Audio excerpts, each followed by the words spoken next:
Welcome to PR Like a Boss.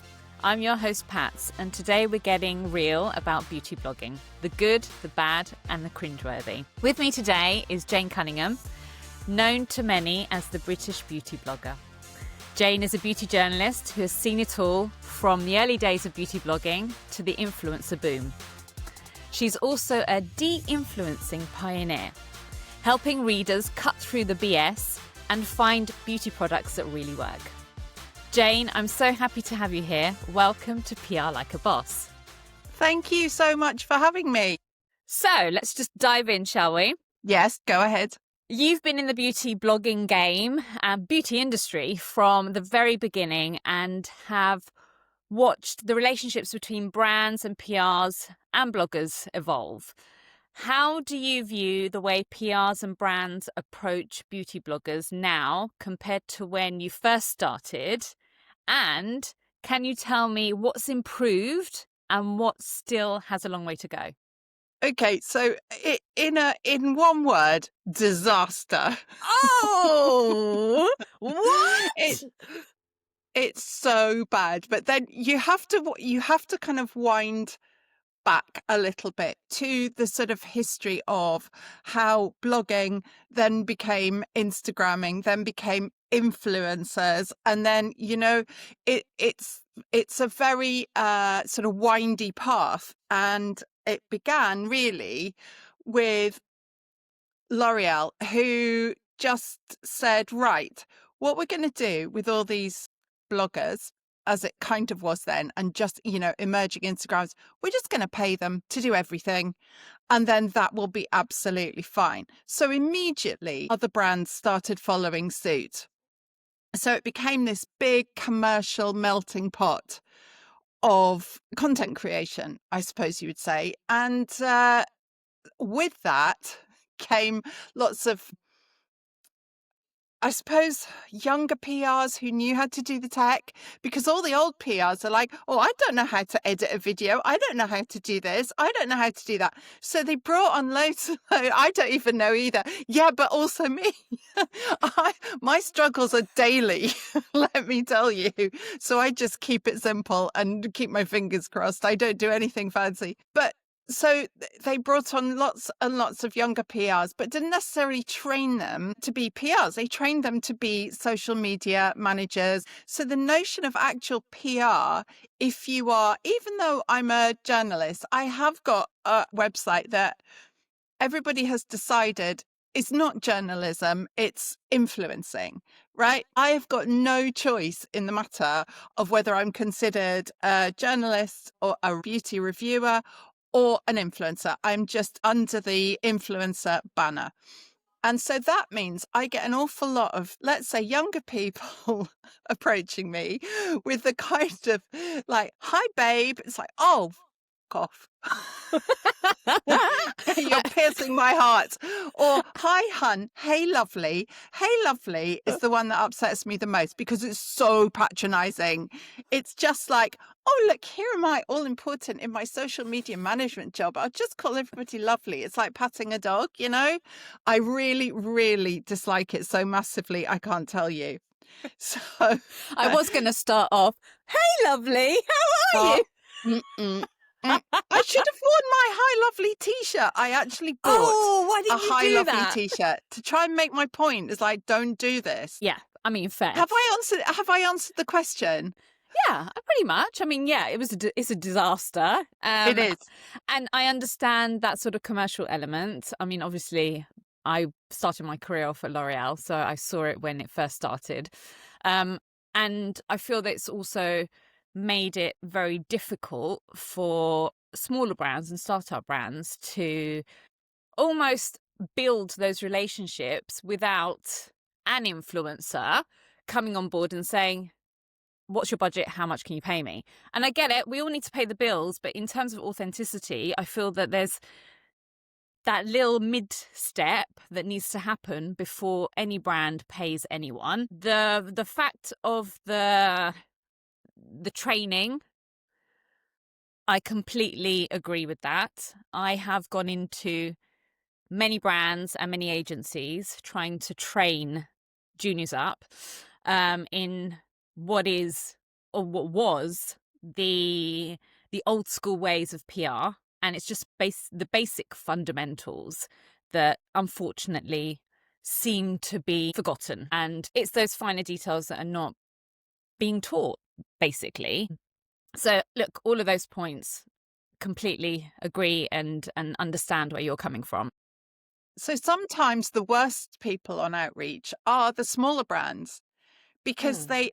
they just assume, especially if they are sort of fairly new to TikTok or Instagram or whatever, they understand that they need influencers, but they sort of assume that it's kind of your job to do that for them for no money, for a product, or sometimes even a discount on their product. That's the best of all, when some brand goes, if you feature our products, we can give you 20% off. Are you Ouch. mad? What kind of madness is this? Yeah. And that is somebody coming to the game who's literally got no clue about how it works. So I would always say to small brands, study the social channels for a while before you pitch in, thinking that it's an influencer's job to automatically promote your product, because it isn't. I even get emails saying, here's something for you to promo. You get really good affiliate on it. And it's like, oh, that's not what I'm doing here. But I've got no way to distinguish myself, if you see what I mean, because the younger PRs also think that is my job. Mhm. And it's like, how do I say to you without sounding like your grandma that actually it's not my job? I am actually a serious journalist. I've been doing this a long time. They literally don't care. Everyone is in the same pot. Yeah. That's yeah. I And mean, it's that's a rude. shame. It's It is rude. rude. It You is. think of my age category, I'm 59 now. So you think of my age category who are absolutely knocking it out of the park on Instagram and on TikTok as well. Yeah. And funnily enough, yesterday I saw Clinique doing an ad for some cream, and it had a woman roughly my age. And I'm like, oh, hello. They've finally woken up. They finally stopped chasing people who can't afford their products. And they're actually looking to people who can, that original, really loyal customer to the brand who got completely neglected. They're actually trying to bring them back, though. I've never heard from them, but so they're obviously doing something to try and bring back their original, very loyal customer. Yeah. Going back to your emails, you mentioned you receive so many. So you've received who knows how many pictures a day, and I'm sure you've seen it all and more. What would you like to see change in the way brands interact with beauty journalists? Well, apart from the opener, which just I'm delete. We go no further. I'm just like, no, we're done here. We've got nothing more to say. Ouch. Uh, but if I do actually challenge them, which on occasion I have, I've said, look, I really don't. On occasion? I I don't like being called lovely or hun or whatever. Yeah, good I for get you. back a really shirty little response like, noted. So, Oh, I mean, not even I'm really sorry. I no, oh my won't call God, you no, that. because don't forget, like, I'm the one who's lucky to be getting the email from them. So, as in Mm, their perception, for me then to complain about it is like, literally, how ungrateful is this woman? Take her off the list. yeah. Um, so what was the question again? Sorry. What would you like to see change in the Well, ways? that Yeah, yeah. that I'd like to see change. In terms of email, it is what it is. It doesn't really matter what I would like to see change. It isn't going to change.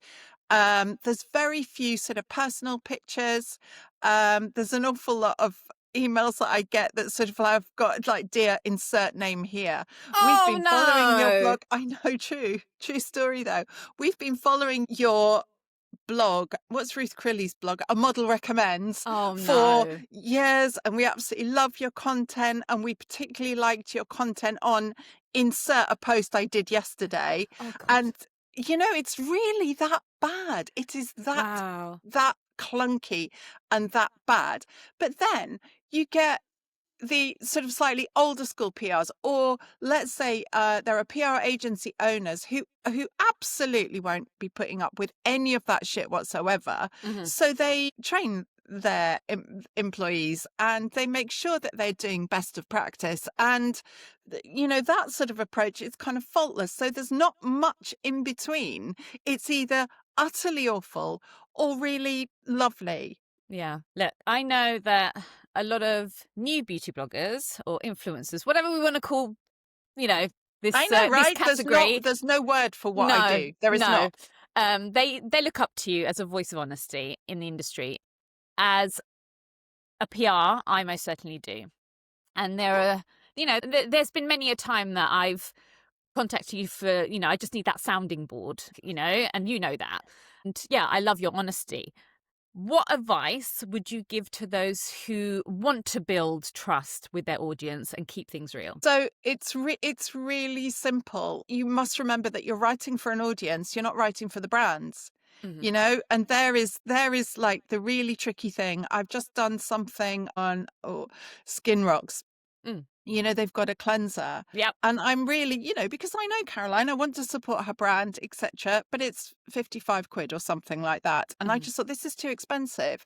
So I had to kind of find a way to say, yeah, it's a great cleanser. But in honesty, there are other cleansers doing the same job that do not cost this much. But if you're a Skin Rocks fan, you're going to love it, sort Hmm. of thing. So I feel that's a fair way to make a balance. But um yeah, there's always, if you can write well, you can, and actually more importantly, if your audience really know you, Hmm. which mine do, Hmm. then they're able to completely understand what I'm saying, which Yeah. is like, it's too expensive, don't touch it. But for that, so that I'm not, because I don't want to particularly make waves unless it's a beautiful product. Yeah. My only quibble is the price point. So I've sort of added that in just to make it sound a little bit more smooth. Hmm. Whereas in years before, I'd have gone, don't touch it, it's too expensive. So now I've had to learn sort of how to speak to an audience in a way that doesn't make brands go, don't ever send her anything. Hmm. Hmm. Um, are there any habits or practices you stick to that help you stay true to your voice? I just speak as I find, basically. I'm just me. Yeah. I just don't have any well, I like to think I don't have any airs and graces, but I probably do. I probably do without really slight lack of self-awareness maybe. But I write as though I'm speaking. So what you see written is I could have said it. Yeah. So I think that's how I've found a voice and I've found an audience. And also, I really like the people that come to my site. I've got Substack, I've got Mhm. Instagram, I've got my website, I've got Pinterest, I've got Facebook. And they're all different. I've got readers who've been with me from the beginning on my website who still message me all the time today if they've got a lipstick decision to make. They'll sometimes email and ask me what I think. And I've got this lovely lady who actually, now I'm thinking about it, who I haven't heard from for quite a long time. But whenever she buys a new lipstick, I mean, she's in her 80s. When she Mm. buys a new lipstick, she sends me a little email. So I bought this and I'm really pleased with it. And I'm like, that is a gift. That is an absolute gift. And when you can, I think it's something that PRs forget is this dialogue that we've got with our audience. It's genuine and meaningful. At least for me, it is. And I don't want to disappoint them, so we have to find a way to work together that's kind of works for both of us. But I write, as a journalist does, for the audience that is reading, not as like, I love everything, please the brand, so I get free product. I don't care. I can buy product. It's not a problem. Yeah. It comes with years of experience, doesn't it, really? It And does. just sort of that kind of staying true to yourself. I mean, I think now that I'm coming up to mid 40s, even from a personal level, I don't want to be a people pleaser anymore. It's No. the energy that you put into that, it's just overwhelming sometimes. Yeah. And I've come to the point where I'm like, do you know what? If you don't like me for me, then off you go, because I'm just not interested. I'm really not interested. And if there isn't that two-way relationship, like, I'm not asking to take on everything that you've got to give me because I've got so much to give back. Yeah. It's just that mutual understanding, right? And Oh, absolutely. courtesy, no, It just is. manners. Like, come on, and Comes down to boundaries. manners. Oh, and the boundaries. Yeah. Yeah, I think that definitely comes with experience. Right. So I'm going to have a little bit of fun with you now. I have a little game, and it's called Dear PRs, Please Stop. I'm going to mention a few things I know are your pet peeves. So Go feel on. free to dive in and let rip, okay? Yeah. Okay. Dear PRs, please stop overly casual emails. 100%. As I said before, we're not friends. We're not actually ever going to be friends. Generations apart here. Yeah. I am never, ever. If I want to chat with kids, I'll chat with my own, if that's okay. I don't need to be chatting with other people's. Got it. Dear PRs, please stop mass pitched generic emails. Yes, again, one size does not suit all. It really doesn't. So stop sending it. I tell you what, actually, you can see where PRs have got a product that is for older women. Mm. And so they go hard on how horrible and ugly and wrinkly you are and how much you need this cream and how everything will be better in your life if all these wrinkles were just magically smoothed away. It's really funny to see their perception of what they think an older woman wants in a beauty product. And so it's actually, I used to do a bit of consulting with brands on how to actually speak to older women. Mm-hmm. And it was quite hard hitting for them, quite powerful for them. And I mean, I would still do it, but I haven't been asked for ages. So if anybody wants to ask me, I'm here. Yeah, it's like it's a perception of what you might find upsetting about your own face. It's like, do not bring that shit to me because I am not upset by my face. Yeah, good point. Dear PRs, please stop incessant follow-ups. Oh my God. I know what you don't like, right? So this has actually been going on quite recently with a shampoo brand. Oh, And okay. I tried their shampoo. It was really, really good. But I thought I need to give this more than one go. I Fair. need to give it 2 or 3 goes to actually, because I do actually test the products. Yeah, of course. And it takes time. So I wanted to give it 2 or 3 goes to see what it's like. And I was like literally just quickly following up to see if, oh, no, honestly, I've just thought of a worse one. Oh, God. So Okay. I was not very well, okay? And this particular PR phoned me up. And I said, look, I'm really not very well. I'm not really doing much work at the moment. And she said, oh, please let me send you some of our product as a gift to sort of cheer you up. And I went, okay, that's really kind. Thank you. It's let's say it's a relaxation thing. Uh-huh. And she did nothing but follow up to see when I was going to feature it. So I said, right, I am sending it back. You specifically said to me, this is a gift. I specifically said to you, I'm not really doing anything at the moment. And so therefore, I'd like to send it back. Please give me your address. Oh, And she said, oh, dear. no, please keep it. And it's like, fine, I keep it. I'll never, ever touch that brand again. Never. Wow. Wow. Yeah. It's just common sense, people. It's common sense. I know. Dear PRs, please stop unnecessary jargon or overly flowery language. Well, yeah. Again, it's the descriptors. It's like, don't talk to us as though we're fools. I know what a cleanser does. I know it cleans the skin. Wow. Is this not a revelation? And I know that it's going to do it gently. And I mean, who's ever going to say this will clean your skin, but it's going to hurt like hell? Nobody. So it's sort of like you're not credited with with any common sense whatsoever. I don't need an ABC guide. So apply cleanser, massage around your face, enjoy the aromas, and then take off with a warm flannel. And I hate flannels; they're horrible things. They should be banned. And then relax. It's like, you have no idea what my day is like. You have no idea. Okay, another one. Dear PRs, please stop asking to post within a tight deadline like yesterday.